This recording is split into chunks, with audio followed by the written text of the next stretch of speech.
ॐ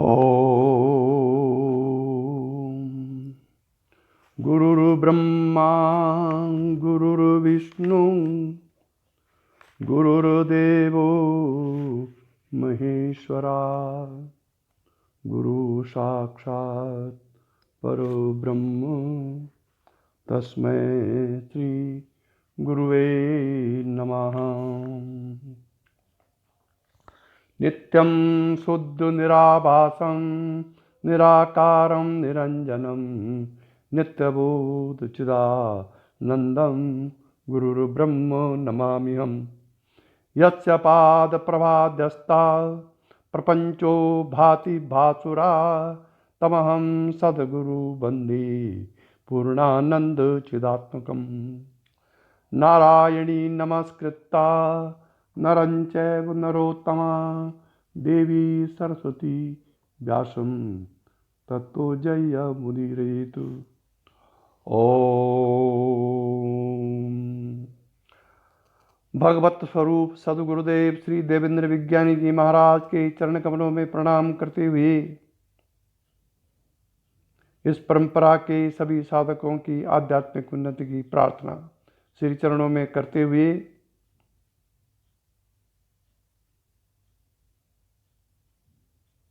गीता तत्वामृत पर आगे का प्रवचन प्रारंभ किया जा रहा है।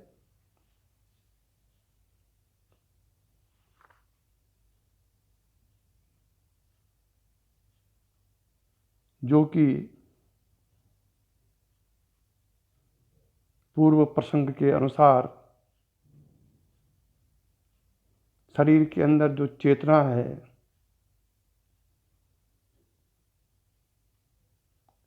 उसमें एक जीव है और एक परमात्मा है, ऐसा पूर्व प्रसंग में था।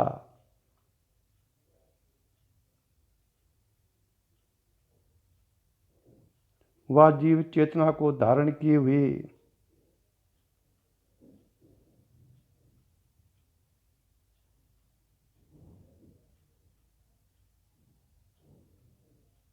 ईश्वर और जीव के रूप में अलग अलग जन्म लेते हैं,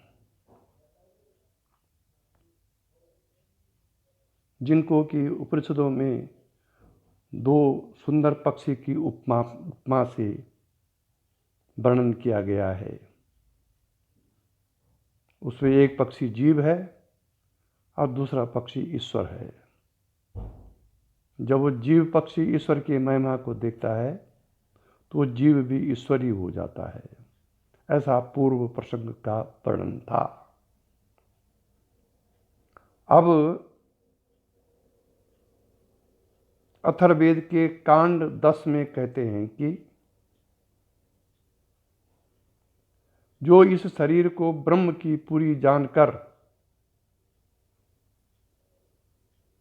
एक तरफ तो शास्त्रों में शरीर को मिथ्या कहा गया है, मिथ्या मीन्स परिवर्तनशील है, और दूसरी तरफ शास्त्रों को शरीर को ब्रह्म की पूरी कहा गया है, मतलब ब्रह्म का निवास इस शरीर के अंदर है।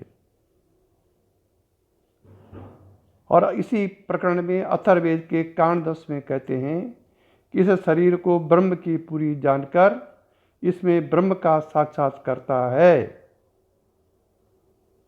जो इस शरीर को ब्रह्म की पूरी जानकर इसमें ब्रह्म का साक्षात्कार करता है वह दीर्घजीवी होता है।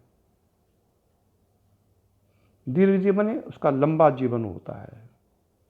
और ये मंत्र है अथर्ववेद के कांड 10 में कि यो वै तम ब्रह्मणो यो वै ताम ब्रह्मणो वेदा मृतेना आवृताम पुरम तस्मै ब्रह्म चा ब्रह्माश्च चक्षु प्राणम प्रजाम ददु। न वै तम चक्षुर्जहाति न प्राणो जरसा पुरम यो ब्रह्मणो वेद यस्य पुरुष उच्यते। अष्टावक्रा नवद्वारा देवानां पुर अयोध्या तस्याम हिरण्यमया कोशा स्वर्गो ज्योतिषावृता। तस्मिन् हिरण्यमये कोशे त्रैरे त्रिप्रतिष्ठिते तस्मिन्नन्दः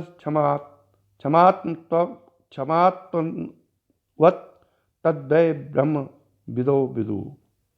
प्रभाजमानं हरिणं यशसा सपरिवृता पुरम हिरण्यमयी ब्रह्मा विशेषा पराजिताम।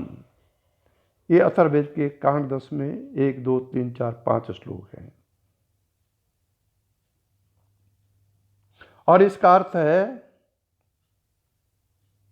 जो इस शरीर को अमृत से आवृत ब्रह्म की पूरी जानता है उसे ब्रह्म और ब्राह्मी शक्तियों ने चक्षु प्राण और प्रजा दी है।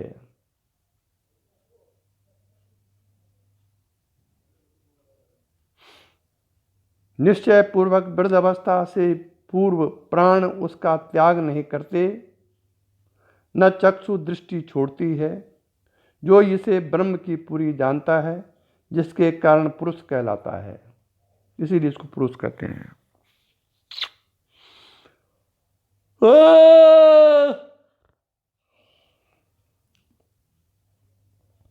यह देवताओं की 8 चक्र और 9 द्वारों वाली अयोध्यापुरी है।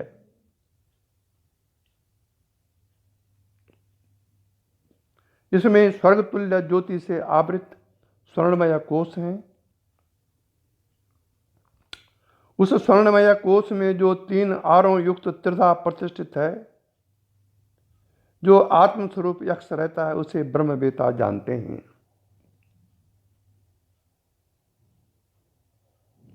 प्रकाशमान होने के कारण यहाँ ईश्वर को यक्ष कहा गया है, क्योंकि इस स्वर्णमयी यश से घिरी हुई प्रकाशमान अपराजितापुरी में ब्रह्म प्रकट होता है।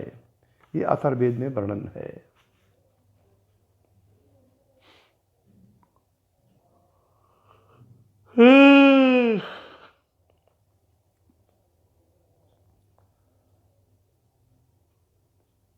शरीर में जो चेतना है,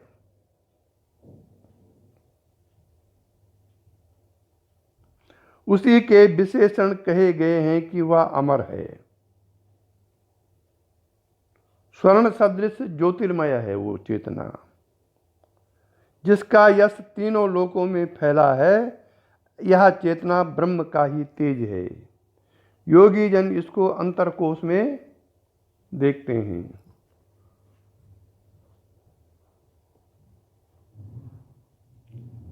उसके 8 चक्र 3 अरे त्रिधा प्रतिष्ठित हैं। यहाँ आज्ञा चक्र को 3 चक्र वाला मानकर 8 चक्र कहे गए हैं।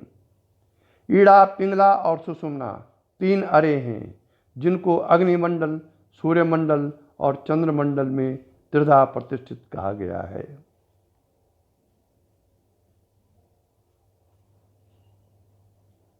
ग्यारहवें कांड में बताया गया है कि यह शरीर तो पृथ्वी आदि तत्वों का संगात है, और तब तक इसमें चेतना शक्ति नहीं आई थी।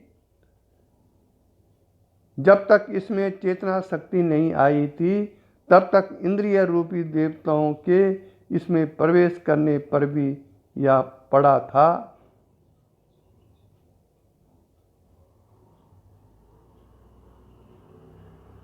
या जो चेतना, या जो इतना बड़ा शरीर जोड़ने वाली शक्ति से जुड़ा पड़ा था, जिसके कारण अब चलता फिरता बातें करता सुंदर लगता है। या चेतना रूपी वर्ण इसमें किसने भरा, ऐसा सब देवताओं ने जानना चाहा। तब वह वधू सती जान गई, जो ईश्वर की पत्नी जाया माहेश्वरी ईसा है, इसमें वह वर्ण उसी का है, उसी ने भरा है। ये परमात्मा की शक्ति का वर्णन वेदों में किया गया है।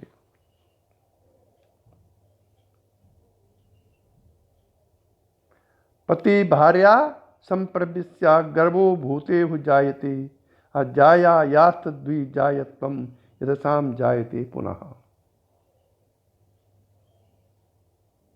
पति भार्य में प्रवेश करके,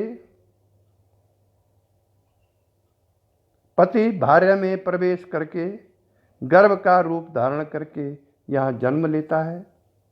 यही जाया का जायापन है कि वह उससे फिर पुत्र रूप से जन्म लेता है।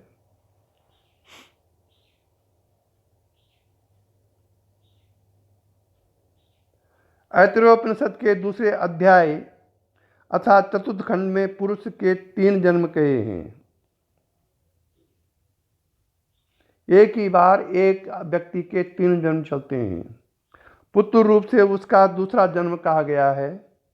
और श्री भगवान गीता में भी कहते हैं कि मम योनिर महद ब्रह्म तस्मिन् गर्भ ददाम्यहम् समवा सर्वभूतानां ततो भवति भारत। सर्वयोनिषु कौन्तेय मूर्तया संभवन्ति या तासां ब्रह्म महायोनि महद योनिर अहम बीज प्रदपिता।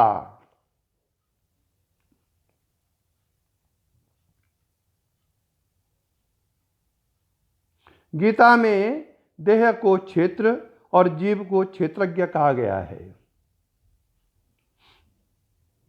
तथा जीव को परा प्रकृति का रूप माना जाता है। क्षेत्र अपरा प्रकृति के 24 तत्वों का संघात है और इच्छा, द्वेष, सुख, दुख, धृति और चेतना भी क्षेत्र के अंग कहे गए हैं।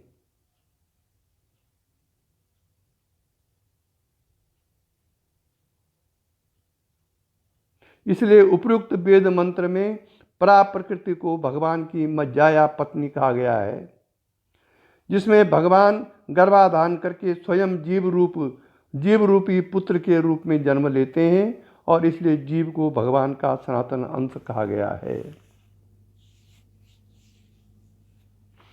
प्रकृति की व्यक्त दशा महत में भगवान को चेतनामय हिरण्यगर्भ रूपी वीर्य स्थापित होने से महत तत्व को महद ब्रह्म कहा गया है। जो शरीरस्थ हिरण्यमय कोश कहा गया है उसे ही हिरण्यगर्भ रूपी महद ब्रह्म या महत, जिसे विश्व की समष्टि बुद्धि या समष्टि प्राण भी कहते हैं, ये समझना चाहिए। यही परा प्रकृति है और ईसा एवं ईश्वर की जाया कही गई है। शैव दार्शनिक इसे शुद्ध विद्या कहते हैं। यही उपनिषद की परा विद्या है। यही योग दर्शन की पृथक चेतना है। पृथक चेतना ने ही देह रूपी क्षेत्र में चेतन वर्ण भरा हुआ है, इसलिए दोनों एक ही हैं। परंतु अज्ञानवश दोनों में भेद बुद्धि होती है। ज्यों ज्यों अज्ञान कम होता है और ब्राह्मी स्थिति बढ़ती है, देहात्म बुद्धि की क्षीणता के साथ दोनों का भेद भी कम होने लगता है।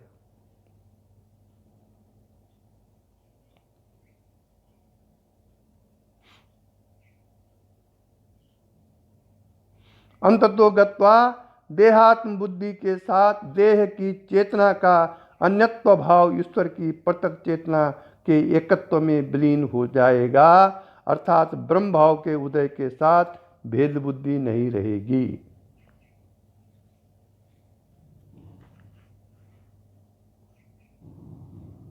तब क्या परिणाम होगा? ऐसे मनुष्य की स्थिति व्यष्टि बुद्धि से ऊपर उठकर समष्टि अर्थात महद बुद्धि हो जाएगी और उसे सर्वज्ञता की प्राप्ति होगी। ओम।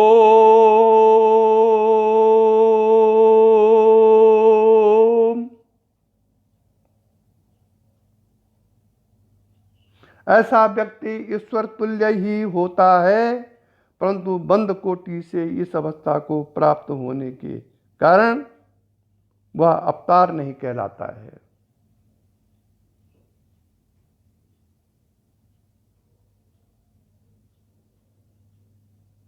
उसे जीवन मुक्त कहते हैं। यदि किसी व्यक्ति को ऐसी अवस्था जन्मजात हो तो वह अवतार कोटि में माना जाता है। ईश्वर कभी बंधन में नहीं आता। क्लेश कर्म विपाका शय्यर परामिष्ट पुरुष विशेष ईश्वरा योग दर्शन।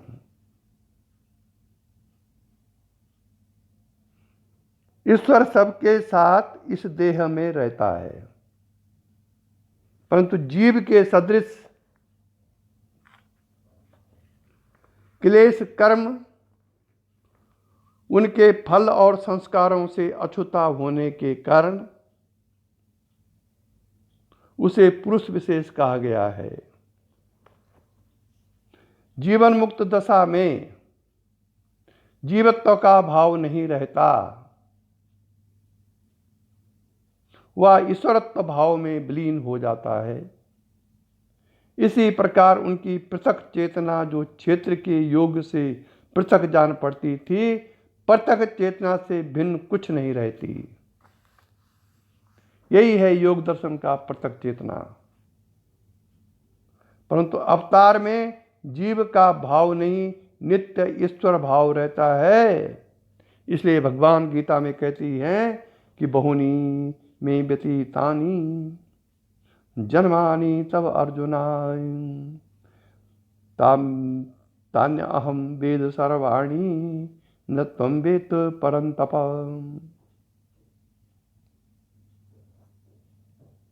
भगवान गीता में कह रहे हैं ये।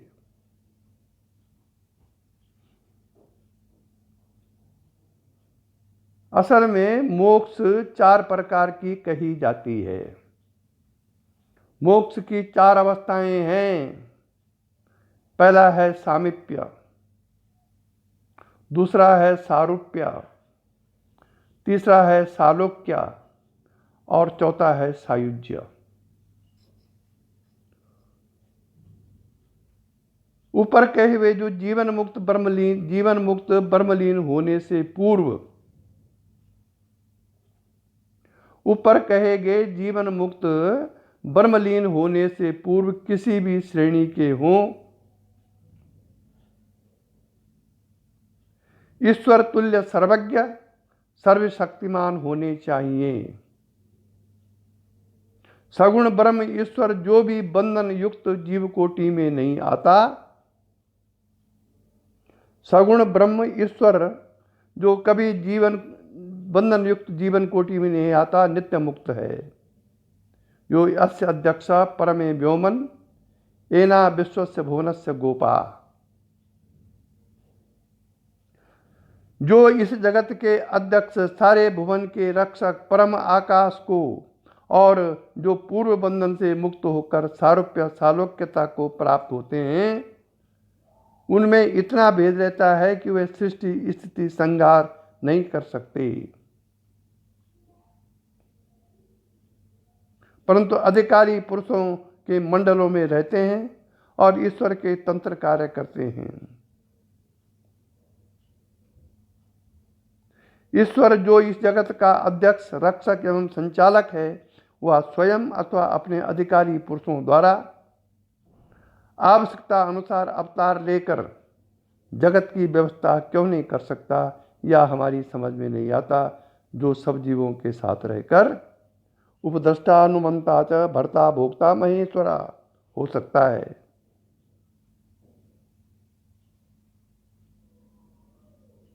और फिर परित्रणाय साधूनां विनाशाय च दुष्कृतां धर्म संस्थापनार्थाय संभवामि युगे युगे।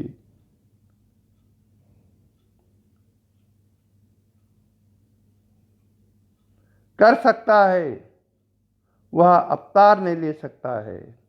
ऐसे कहने में क्या वजन है, कौन सी युक्ति है और क्या अर्थ है?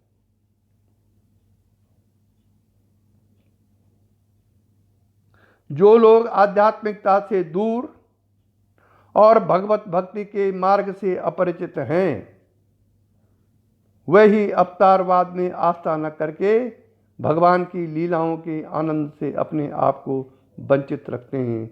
भगवान ऐसे लोगों पर कृपा करे। अवतारों की लीलाओं के पठन पाठन एवं स्मरण से आध्यात्मिक साधकों को जो लाभ होता है, वह लेखनी का विषय नहीं है और आस्था रहित एवं सामान्य भौतिकवादियों की तो कल्पना के भी बाहर है।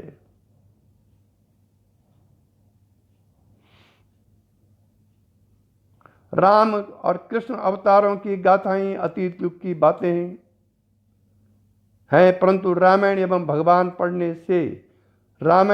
भागवत पढ़ने से कितने श्रद्धालु स्त्री पुरुष लोक विख्यात महात्मा हो चुके हैं, या भारत के इतिहास में छिपा नहीं है।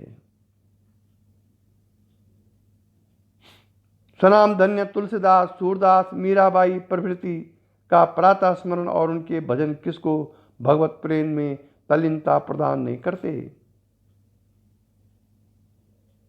आज भी वास्तविक महात्माओं के दर्शनार्थ दूर दूर से लोग एकत्रित होते हैं और अपने को कृतकृत्य अनुभव करते हैं। भगवान यदि स्वयं अवतार लेकर भूमंडल को पावन करें तो इसमें क्या संदेह हो सकता है।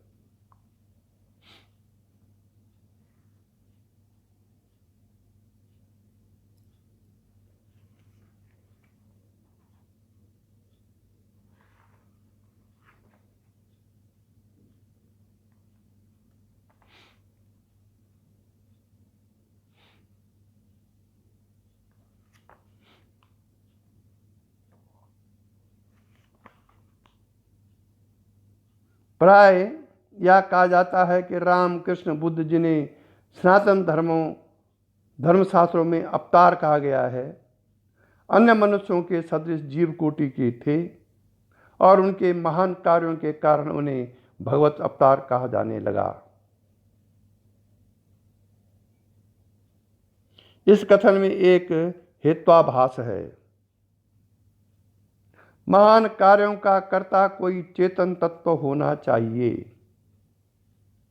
मनुष्य प्रत्यक्ष देहाभिमानी बुद्धि संपन्न जीव देखने में आता है, इसलिए राम कृष्ण बुद्ध भी उत्कृष्ट बुद्धि पराक्रम वाले मनुष्य होने चाहिए। फिर ये ही अवतार क्यों कहलाए? अन्य मनुष्य भी अवतार कहलाने योग्य हो सकते हैं यदि उन्हें भूत भविष्य और वर्तमान के सब मनुष्यों से श्रेष्ठतम एवं उच्चतम कहा जाए तो कहना पड़ेगा कि वे सर्वज्ञ और सर्वशक्तिमान अर्थात ईश्वर सदृश थे।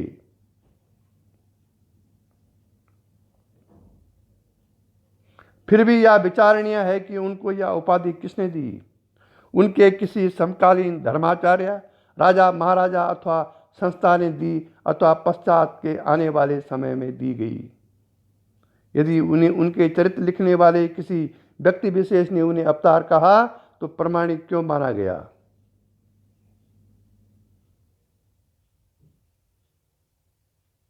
यदि आज कोई मनुष्य चाहे वह सचमुच अवतार ही हो, कहे कि मैं अवतार हूं, तो क्या उस पर विश्वास किया जा सकता है? नहीं।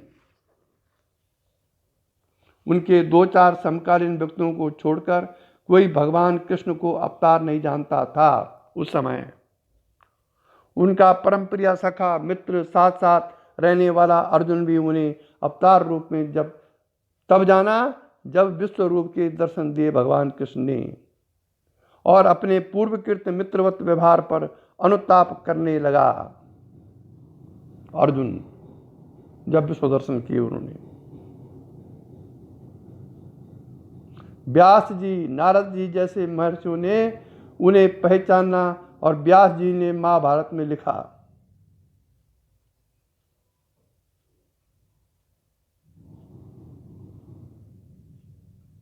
गीता भी महाभारत का अंग है।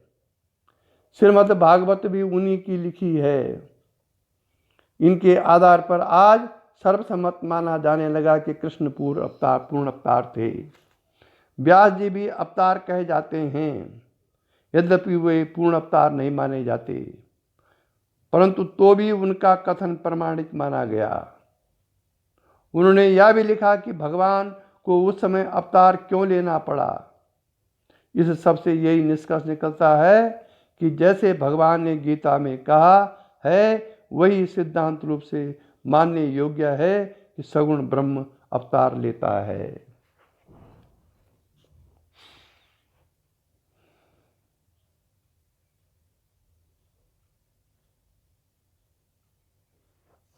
इसीलिए गीता में भगवान कहते हैं कि यदा यदा हि धर्मस्य ग्लानिर्भवति भारत अभ्युत्थानं धर्मस्य तदात्मानं सृजाम्यहम्।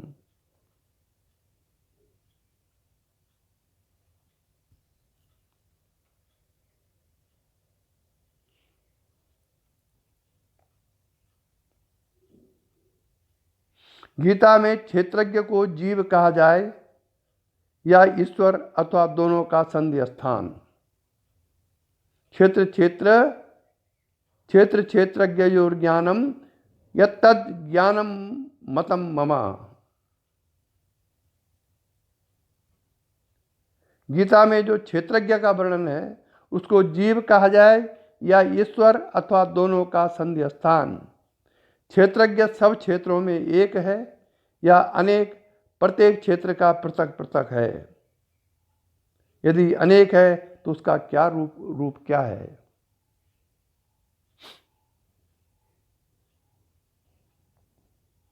क्षेत्रज्ञ क्षेत्र को जानता है,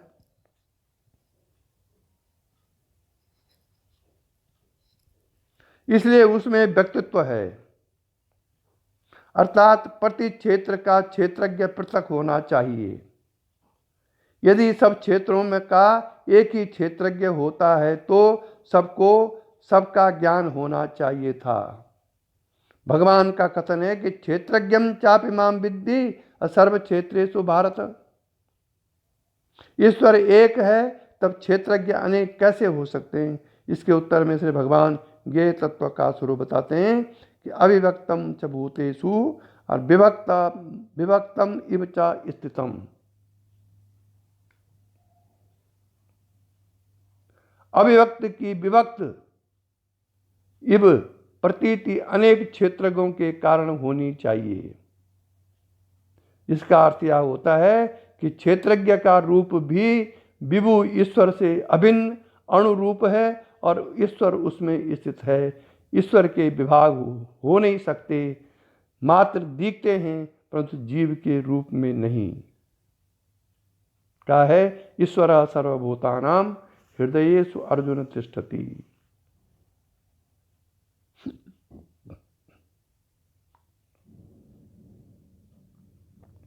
सर्वस्य चाहम हृदय सन्निविष्टा। गीता अध्याय 15 का 15वां श्लोक। जीव क्या है? अध्याय 7 के श्लोक 5 में भगवान कहते हैं कि मेरी परा प्रकृति जीव बन गई है, और अध्याय 15 के श्लोक 7 में कहते हैं कि मेरा ही सनातन अंश जीवलोक में जीव बना है।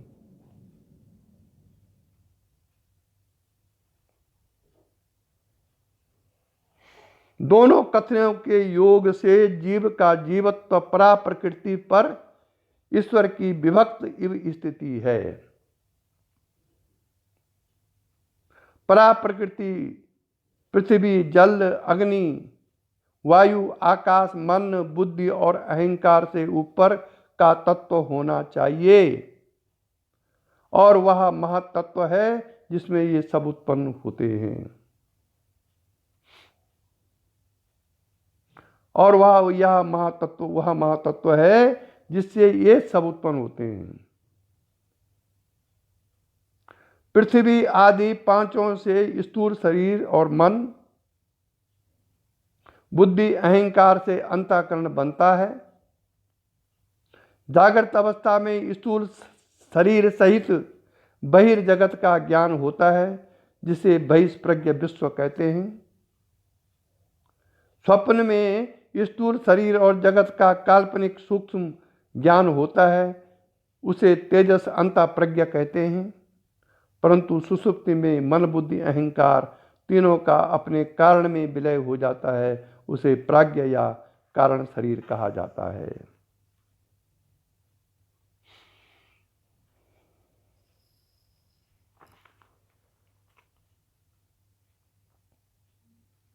व्यष्टि की सृष्टि एक समष्टि से होती है, जिसे ब्रह्मांड भी कहते हैं। उसके स्थूल शरीरात्मक रूप को विराट, सूक्ष्म शरीर को हिरण्यगर्भ और कारण शरीर को सूत्रात्मा कहते हैं। ब्रह्मांड की महातत्व जिसे सत्य, समष्टि बुद्धि एवं विभु समष्टि प्राण भी कहा जाता है, और सूत्रात्मा जिसका रूप अव्यक्त असत है, सब क्षेत्रज्ञों का मूल स्थान है।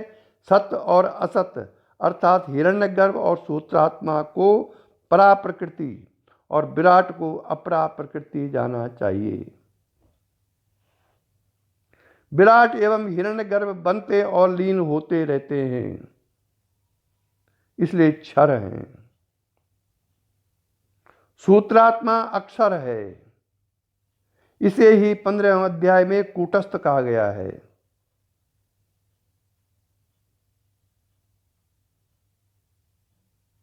जैसे स्थूल सूक्ष्म कारण तीनों शरीरों का अधिपुरुष जीव कहलाता है,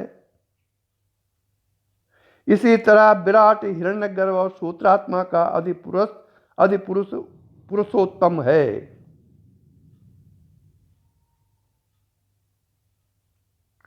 अक्षर परब्रह्म सबका आत्मा है, इसलिए पुरुषोत्तम में सगुण निर्गुण का भेद नहीं किया जाता। पुरुषोत्तम सब के हृदय में विराजते हैं, जिनका सर्वभाव से भजन करना चाहिए।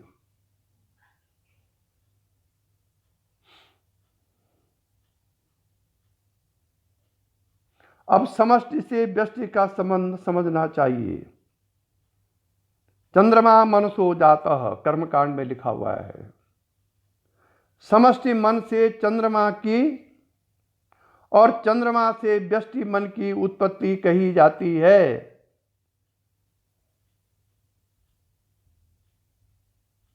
इसी प्रकार अहंकार को समष्टि के अहंकार शिवजी से, बुद्धि को विभु बुद्धि से और चित्त को विष्णु से उत्पन्न कहा जाता है।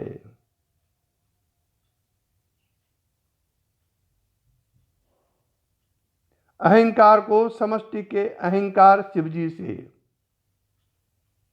बुद्धि को विभु बुद्धि से और चित्त को विष्णु से उत्पन्न कहा जाता है। ऐसे ही इंद्रियों की उत्पत्ति कही जाती है। इसलिए व्यष्टि रूप क्षेत्रज्ञों को महत रूपी हिरण्यगर्भ विभु में उत्पन्न अत्यंत संख्यात्मक अणुओं को सदृश समझना चाहिए, जिनमें ऐत्रेय उपनिषद के अनुसार मस्तक को विदीर्ण करके परमात्मा के प्रवेश करने के कारण जीव और ईश्वर दो मित्र सुपर्ण पक्षियों के रूप में स्थित हैं।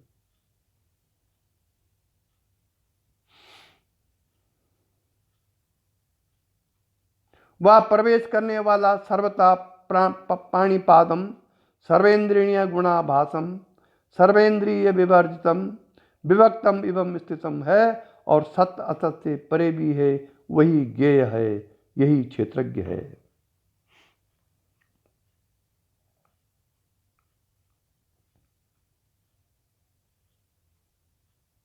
आत्मा में गति नहीं होती, वह तो सदा अविभक्त अखंड है।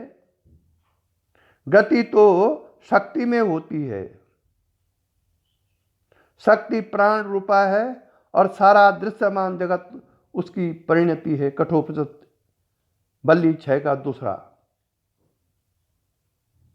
आने जाने वाला गतिमान क्षेत्रज्ञ विभु अंशी का सनातन अंश है। जैसे ओस के कणों में सर्वत्र फैला हुआ विद्यमान प्रकाश चमकता है, वैसे ही अविभक्त अंशी का विभक्त इव अंश जीव बना हुआ है। मुख्य बुद्धि अथवा प्राण की ग्रंथि को ओस के जल कणों के सदृश समझना चाहिए, जो आत्मा से ही उत्पन्न होती है और आत्मा की छाया के सदृश कही गई है। उसके प्राण अपान समान उदान व्यान 5 व्यष्टिगत रूप हैं। एक शरीर का त्याग कर प्रयाण करते समय उदान इंद्रियों सहित अंतःकरण की गठरी बांधकर पुण्य से पुण्य लोक को, पाप से पापों के भोग्य लोक को और पाप पुण्य दोनों मिश्रित होने से मनुष्य लोक ले जाता है। प्रश्नोपनिषद में वर्णन ये है।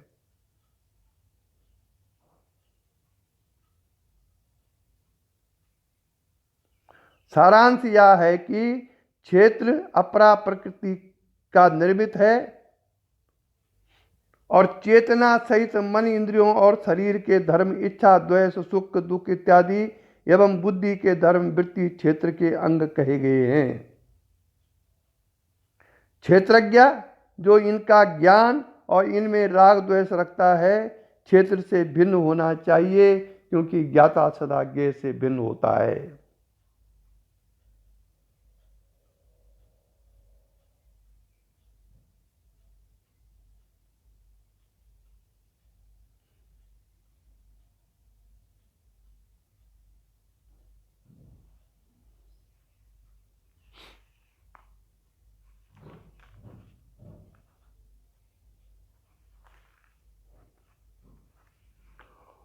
ओ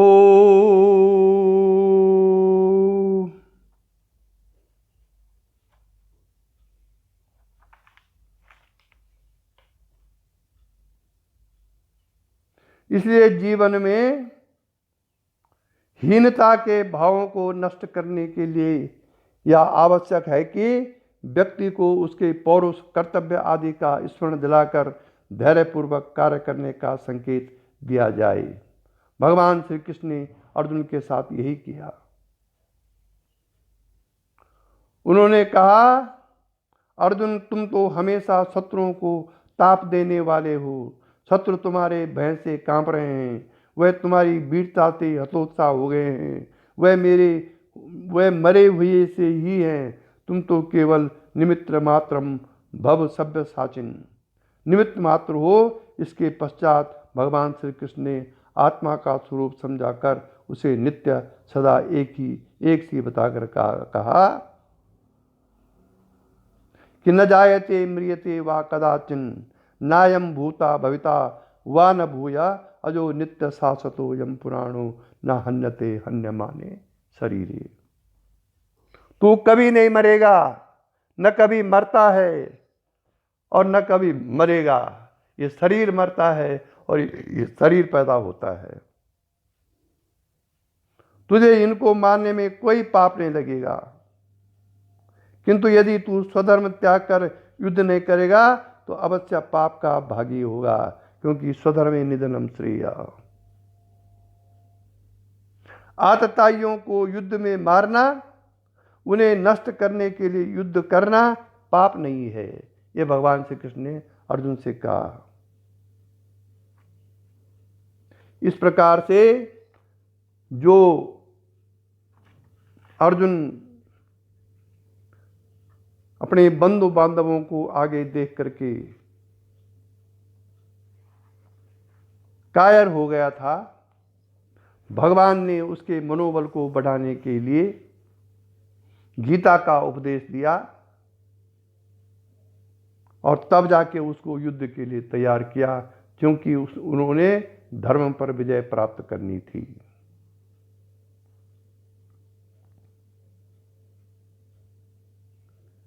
इसलिए गीता में ब्रह्म यात्रा के 4 मंजिलें कही गई हैं। पहला है कर्मयोग, जिसे स्थिति प्रज्ञता अथवा बुद्धि योग भी कहा गया है।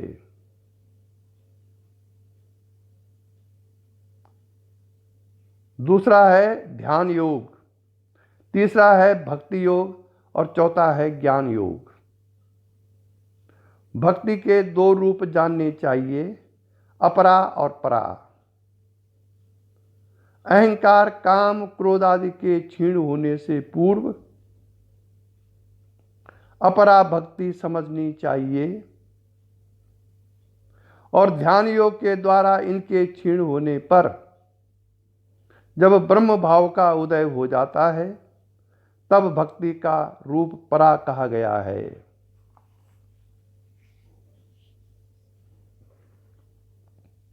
पराभक्ति के द्वारा ब्रह्म का अपरोक्ष ज्ञान होता है, ऐसा भगवान का मत है। इसलिए पराभक्ति ज्ञान का ही रूप है।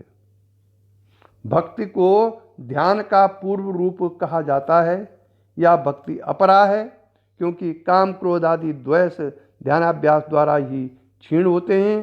कर्मों के फल को ईश्वरार्पण करना भी तो भक्ति ही है। यदि साधक प्रथम मंजिल में अटक जाए और मृत्यु का समय निकट आ जाए तो भी स्वल्पमस्य धर्मस्य त्रायते महतो भवात्। यदि दूसरी मंजिल में योग भ्रष्ट हो जाए तो भी नहीं कल्याणम कृत कश्चित् दुर्गति तात गच्छति। वह पुण्य लोगों को जाता है और फिर यहाँ या तो पुण्यात्मा श्रीमानों अथवा विद्वान योगियों के घर में जन्म लेता है तथा फिर अपने पूर्व अभ्यास में लगकर कृतकार्य हो जाता है। ब्रह्म भाव और भक्ति की उत्तर दशा में पतन होने का भय नहीं रहता, क्योंकि भगवान कहते हैं तेसाम तेसाम अहम समुद्धरता मृत्यु संसार सागरात भवामी नाचिरात पार्थ मैया बेसत चेतसाम। इसलिए गीता शास्त्र इतना महान है कि इसका श्रवण पठन पाठन भी निरर्थक नहीं होता और इसके अनुसार कर्म और साधन करने से तो मोक्ष का मार्ग अवश्य प्रशस्त हो जाता है। इसी के साथ आज गीता तत्वामृत पर प्रवचन समाप्त हुए। यही दिव्य दृष्टि हमें दीजे भगवान, हो कण कण में निस दिन तुम्हारे ही दर्शन। लखूं नित्य सर्वत्र मूर्ति तुम्हारी, सुनु जड़ जगत से एक कीर्ति तुम्हारी। यही दिव्य दृष्टि हमें दीजे भगवान, हो कण कण में निस दिन तुम्हारे ही दर्शन।